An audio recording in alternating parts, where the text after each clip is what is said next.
Retraite, salaire, austérité, dette, sécurité, découvrez les revendications des Gilets jaunes.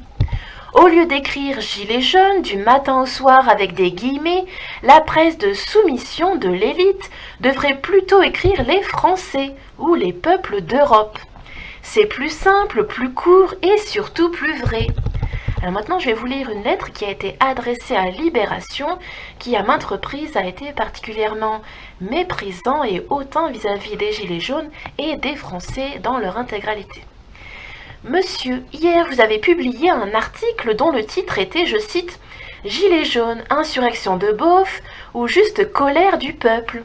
Ce qui a retenu mon attention, c'est le mot beauf que vous avez utilisé dans votre article.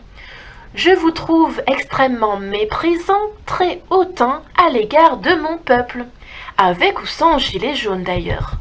En revanche, on ne vous entend pas souvent traiter de sujets aussi délicats, comme par exemple le cadeau fiscal de 14 milliards d'euros qu'a offert Emmanuel Macron à M. Patrick Drahi, votre actuel patron, en échange de mettre à disposition du président de la République actuelle les médias dont il était propriétaire, c'est-à-dire BFM-VC, RMC, Libération et tutti quanti. Peut-être que votre liberté de la presse se donne le droit de critiquer les actions de mon peuple, mais qu'elle se garde bien de parler d'indépendance, car elle est au service du pouvoir de M. Emmanuel Macron, afin de donner à la presse une apparence de démocratie. Signé M. David Beck.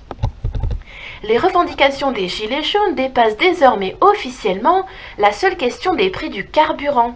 Dans un long communiqué envoyé aux médias et aux députés, ce jeudi 29 novembre 2018, la délégation du mouvement liste une série de revendications qu'ils souhaitent voir appliquées.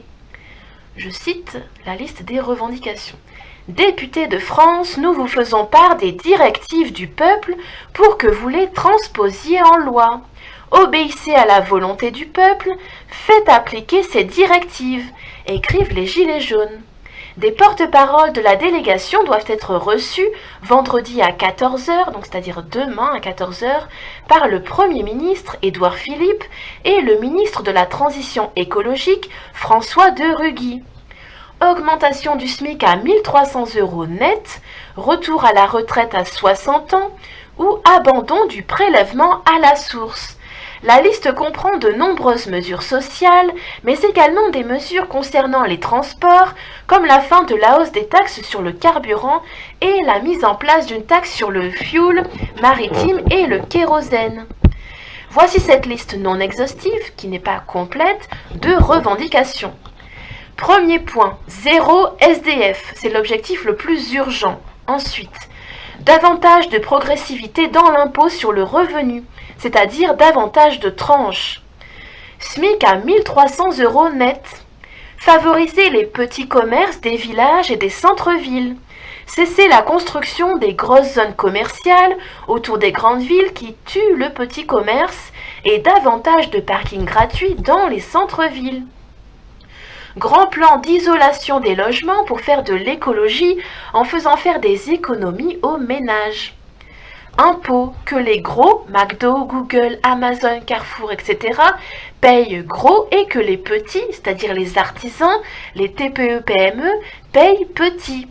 Même système de sécurité sociale pour tous, y compris artisans et auto-entrepreneurs, fin du RSI.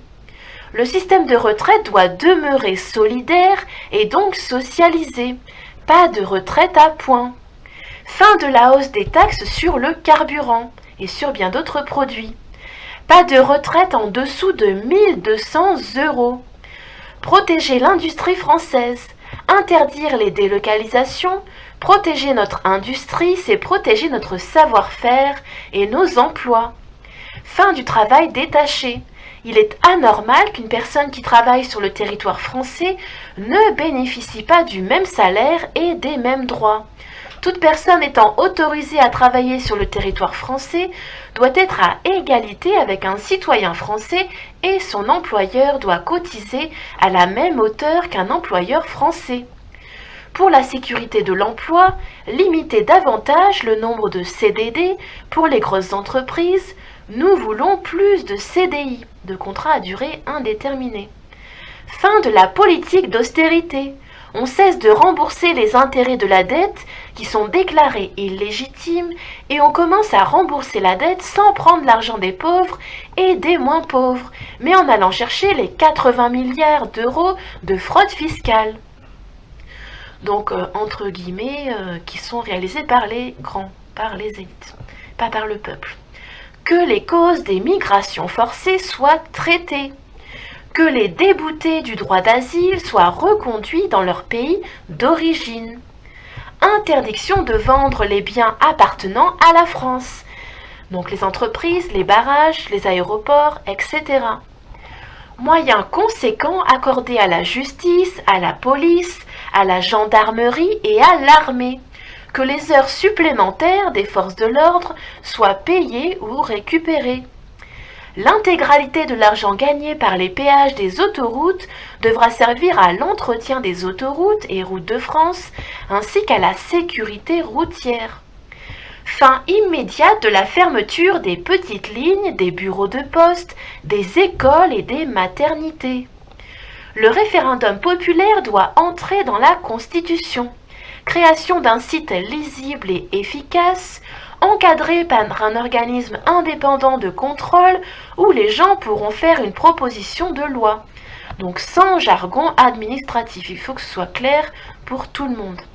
Si cette proposition de loi obtient 700 000 signatures, alors cette proposition de loi devra être discutée, complétée, amendée par l'Assemblée nationale française qui aura l'obligation, un an jour pour jour après l'obtention des dites 700 000 signatures, de la soumettre au vote de l'intégralité des Français. Et maintenant je vous pose une question, quelles sont vos revendications? Faites-les connaître aux Gilets jaunes.